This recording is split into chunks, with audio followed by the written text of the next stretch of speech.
Teachers would never start a new school year without a plan. And you shouldn't go into the holiday season without a plan either. That's why we used our tried and true teacher planning skills to create the Holiday Head Start Playbook to help you design your ideal joy-filled holiday season brimming with all the things that you love. With the Holiday Head Start Playbook, you'll start with your why, then base all of your Christmas plans and to-dos on that strong foundation of what is important to you. And then we'll help you create a plan to make that Christmas magic happen. Grab the Holiday Head Start Playbook at theholiday.headstart.com/playbook and say goodbye to holiday headaches and hello to jolly joy. And don't miss our new podcast by searching for The Holiday Head Start in your podcast player. This is episode 174 of Teacher Approved. Hey there!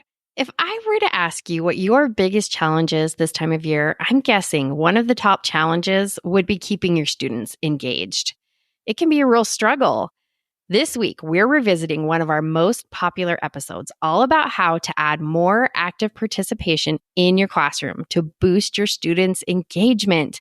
And this is extra important because more engagement often leads to better behavior. So give this episode a listen and make a plan for using these active participation strategies in your classroom in January.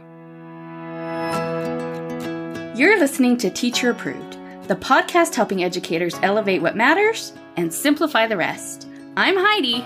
And I'm Emily.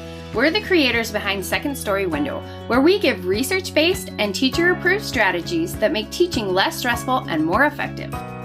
You can check out the show notes and resources from each episode at secondstorywindow.net. We're so glad you're tuning in today. Let's get to the show. We start our episodes with a morning message, just like we used to do at morning meeting in our classrooms. This week's morning message is, how do you manage students' dry erase markers? And we have some helpful tips from our community. Yeah, they had some really good ideas. So Kelly said, I have shared supplies at tables. I have spinning caddies that hold pencils, markers, big pink erasers, and crayons. It takes some training for them to use them right, but it works well. We have jobs at the end of the day, and one is supplies supervisor who makes sure it's nice and neat at the end of each day. I think using classroom jobs can help a lot with keeping things nice and neat in your classroom. Yeah, and I did have caddies at my table sometimes, but I never put whiteboard markers in there. So it's good to hear that idea. Rebecca said, I keep them in baskets in the front and hand them out as needed. Otherwise, they play with them and write all over everything. Yes, they do. Which is why I was scared to do it at the tables. But it seems like, with training, you could maybe do that. Michelle said, each student gets a whiteboard, dry erase marker, and a sock. I use small crew socks as erasers. They do double duty as a pen holder. I keep a tub of markers available as replacements. Karen said, I tell them that that's the only one they'll get until winter break, right after they've written all over everything. Their faces are priceless. Then I say, just kidding, and they breathe a sigh of relief. And then I follow up with, you get two. April said, I keep them in a small tub and have students grab one when we need it. Then I let them draw for 1 minute before we get started. I tell them when the minute is up, you can show me your masterpiece and then erase or just erase. We always make sure we hear the click before we put it back in the bin. I think giving them that free draw time is so helpful while everyone's getting all their stuff out. Keeps the messing around to a minimum. And teaching them to listen for the click on the lids will make a big difference to how quickly your markers get dried out. Heather said, I got rid of dry erase and replaced them with LED writing tablets, and my life has improved by 150%. I've heard those are pretty awesome. Yeah, I bet. We'd love to have you join the conversation over in our teacher-approved Facebook group. Today, we are talking about one of our favorite topics, student engagement. Engagement is one of those things that you take for granted. You may not even notice you have it until it's gone. Yeah, and then it's very obvious. That's because student engagement is the glue in your classroom. All aspects of student learning and growth are held together by student engagement. If you don't have it, nothing else will work. Engagement is needed for any progress to happen. Kids who are engaged are more likely to excel in their learning. They have a more positive experience in school and are set up for future success. Plus, As a teacher, it is much more fun to teach engaged students than it is to teach checked out or misbehaving students. Oh, for sure. What do we mean by student engagement? I was surprised to find that there is not one set definition for this. Yeah, it seems like the definition should be straightforward because it is so clear when you've got engaged students, and it is so clear when you don't. Yeah, it's so simple to tell when your students aren't engaged, as I think we've all learned. So for our purposes today, we're going to define engagement as the degree of students' positive involvement and willing participation in what's happening in class. When we talk about student engagement, we generally jump to academic engagement, but that's only part of the picture. A truly engaged student is positively involved and willing to participate on a behavioral level and an emotional level, as well as an academic level. Engaged students are participating in class discussions, but they're also investing in peer relationships and are willing to meet your behavior expectations. I think all teachers want a class that participates like that. It makes our job so much easier. Yeah. So how do we get an engaged class? Student engagement is dependent on the balance between structure and novelty. Too much structure and kids get bored. Bored kids are not engaged. They're checked out. They're causing problems and pestering their classmates. Yay. They're doing all of the things that give their poor teachers headaches. But if we tip too far the other way and have too much novelty, then kids are overwhelmed. And overwhelmed kids can't learn. They can't complete assignments. They aren't any more engaged than the bored students. And they are also causing headaches. A lot of headaches with teaching. Effective teaching means you're always trying to balance structure and novelty in a way that keeps students engaged. If we're getting a lot of glassy-eyed stares during a math lesson, we add in some novelty by letting them work on the assignment in small groups. But then, as is likely to happen, if the kids are goofing around in groups instead of getting their assignment done, we pivot again, and we add more structure by turning it into a partner activity instead of a group activity. We've talked a lot about structure recently because you need so much structure to counteract the novelty of the start of the new school year. So today we're turning to the other side of the scale and sharing ways to add novelty. Specifically, we're talking about how to add novelty by increasing active participation. We've got lots of fun suggestions that we've organized around 3 types of participation. The first type of participation is student-to-teacher engagement. This is how students participate in lessons. The second type of participation is student with content engagement. This is how students engage with the content they're learning. And the third type of participation is student-to-student. This looks at how students collaborate with their classmates. So let's dive into how we can increase active participation with student-to-teacher engagement. A lot of this comes down to how you ask your students questions and how they respond. The traditional way of asking questions really shuts down student participation. The teacher says, "Oliver, tell us the capital of Missouri." Suddenly, Oliver is the only one who needs to think about the capital of Missouri. It might be easy to overlook, but thinking is actually active participation. It's covert active participation because you, as the teacher, can't tell if it's happening. But it is still an active process. And when the teacher starts a question by choosing the person to respond, Oliver is now the only one participating in the thinking, and 23 other kids know they have the freedom to daydream. So asking the question first, giving think time, and then choosing a student at random increases the likelihood that everyone is engaging with the question. That means the kids know to be prepared with an answer in case they're called on.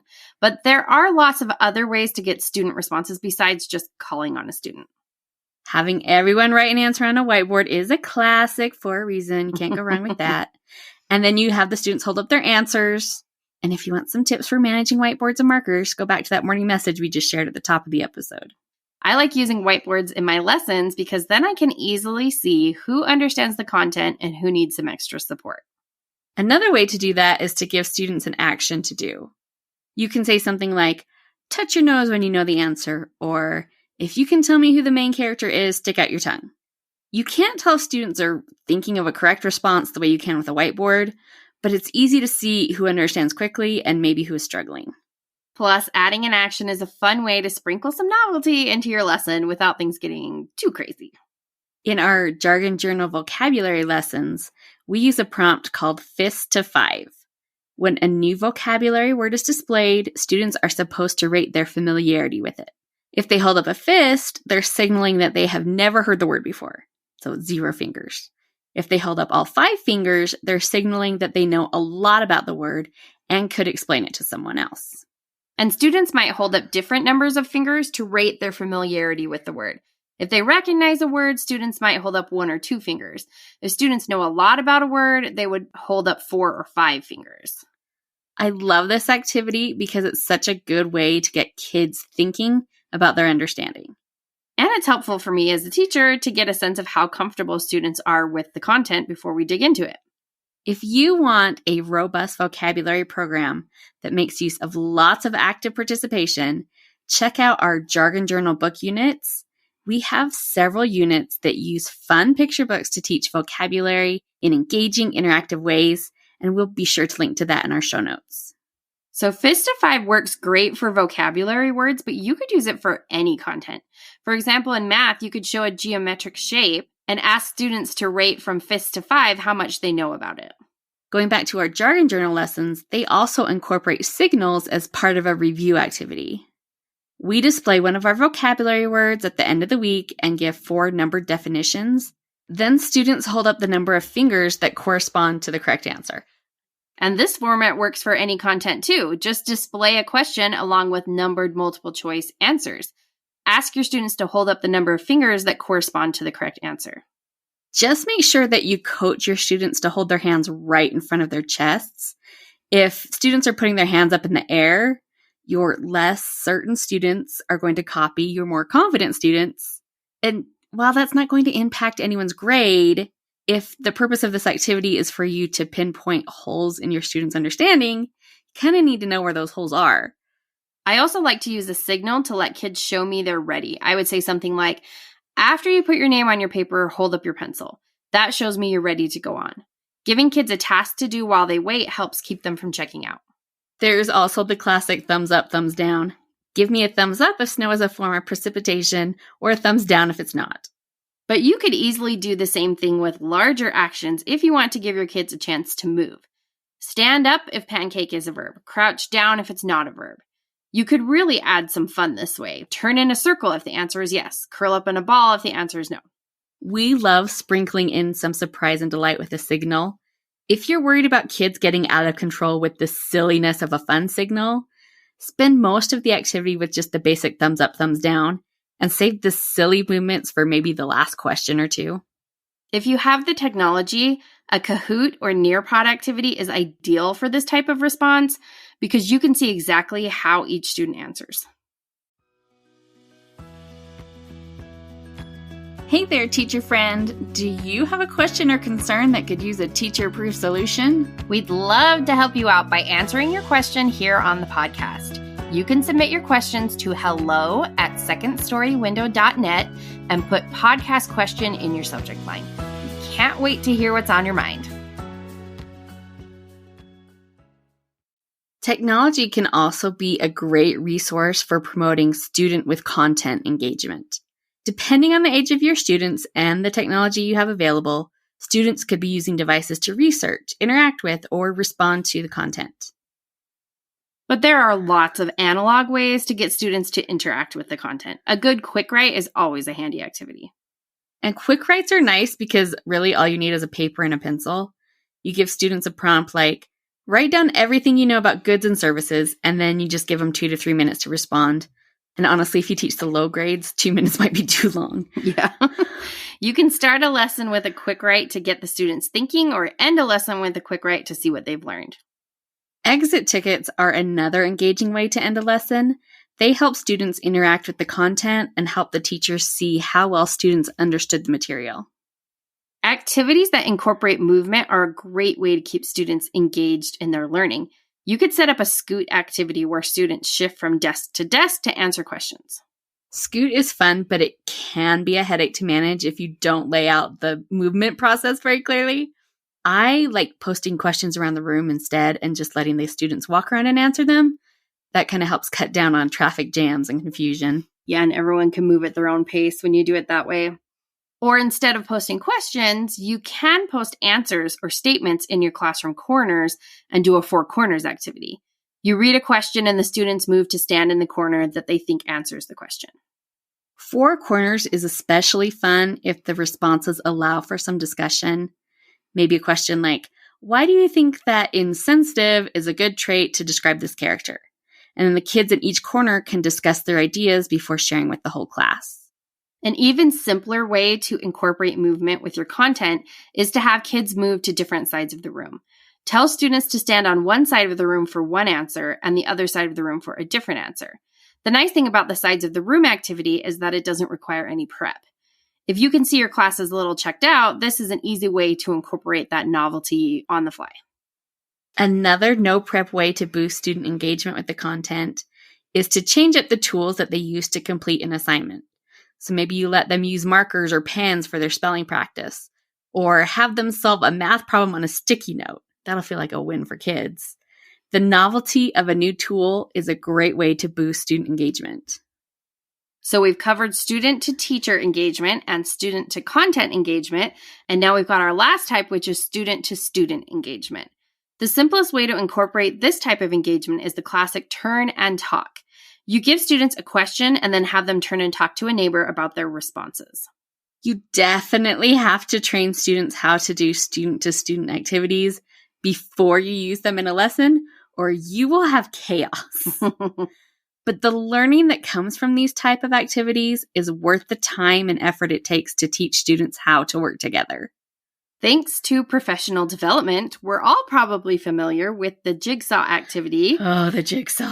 Where you switch tables for different discussions. But there are so many different interactive learning structures that not only increase student engagement, but also boost their understanding. With my second graders, I like to do a mingle. I don't know where I got this idea from. I didn't make it up, but so I would pose a question and then I'd give them a few seconds of think time because they'll respond with better answers if they think first. And then I told my students to stand up and walk around the room while I said, mingle, mingle, mingle, or maybe I played a song. And when I stopped, they kind of had to extend one leg, so they were standing toe-to-toe with the first person they encountered. And the key here is that you don't let them wait around to partner with their friends, or this whole thing falls apart. They just have to buddy up with whoever they're closest to. When everyone is partnered, the kids would share their responses with each other, and then I might ask another question and have them mingle again. Or maybe I would keep the same question and have them continue the discussion with a new partner. If you want more examples of interactive learning structures that get students thinking and engaging with each other, search for Kagan, and that's Kagan, interactive learning, and you will find lots of fun ideas. Yeah, Kagan's like the king of the interactive learning styles. But besides interactive learning, you can boost student-to-student engagement with group work or projects, or our favorite, learning games. I love to use games with my students because it's so motivating for them and a fun way to help them master important content. Finding ways to boost your students' engagement is important because student engagement is the glue that just holds your classroom together. Plus, engaged students are much more fun to teach than disengaged students. So, in the long run, boosting student engagement really benefits everyone. And we hope you will try out some of these ideas for student-to-teacher engagement, student-to-content engagement, and student-to-student engagement. And we would love to hear your thoughts about boosting student engagement over in our Teacher-Approved Facebook group. Now let's talk about this week's Teacher-Approved tip. Each week we leave you with a small actionable tip that you can apply in your classroom today. This week's Teacher-Approved tip is give students a cue when you want them to respond out loud. Tell us more about this tip, Heidi. So one way to increase student engagement is to have them chorally respond to a question.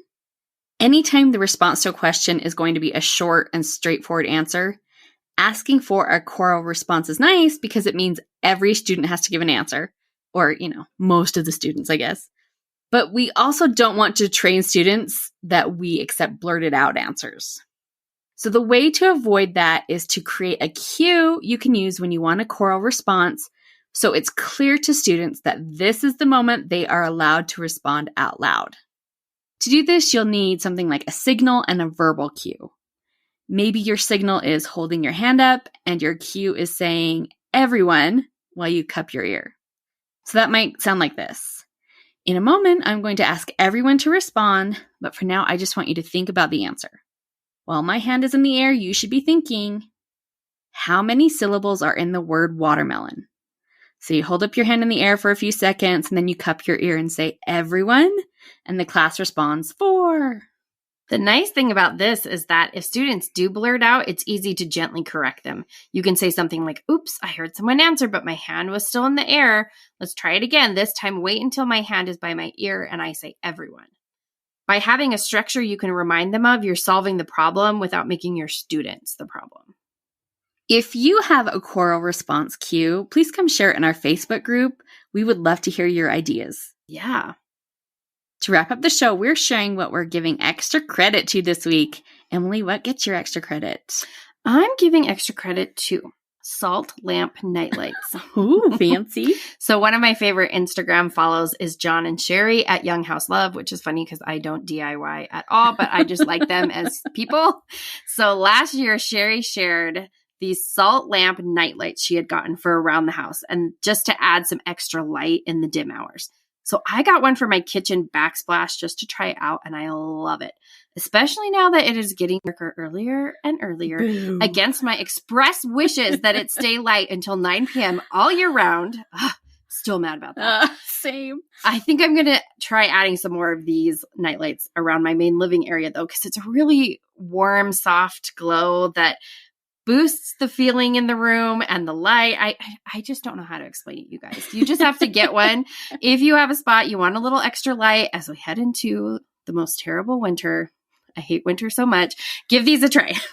It could also be nice in your classroom, too, just to add a little glow. I know. I love it. That's a good idea. Try it in your classroom and tell us what you think. What are you giving extra credit to, Heidi? My extra credit goes to the return of one of my favorite podcasts called The Dream. Oh, I love The Dream. And this season, they are diving into the good and the bad of the coaching industry, talking about like wellness coaches and life coaches and business coaches and all the other coaches you can hire. I have loved every season of The Dream. The first season was probably my favorite, and it was all about the history of MLMs. Oh, yeah. And it was jaw-dropping, to put it mildly. The second season dove into the wellness industry, and now this third season is tying them both together with a look at coaching. And don't panic if you're someone who really likes coaching. I feel like they do a fair job of calling out what's predatory in the coaching industry, because you know that happens, without ignoring the benefits that it can have. It's just kind of wild. So after you listen to our episode each week. Yes, that's the caveat. You have to listen to ours first. You might want to check out The Dream. That's it for today's episode. Try our ideas for adding more active participation in your classroom. And don't forget our teacher-approved tip to give students a cue when you want them to respond out loud. We hope you enjoyed this episode of Teacher Approved. I'm Heidi. And I'm Emily. Thank you for listening. Be sure to follow or subscribe in your podcast app so that you never miss an episode. You can connect with us and other teachers in the Teacher Approved Facebook group. We'll see you here next week. Bye for now. Bye.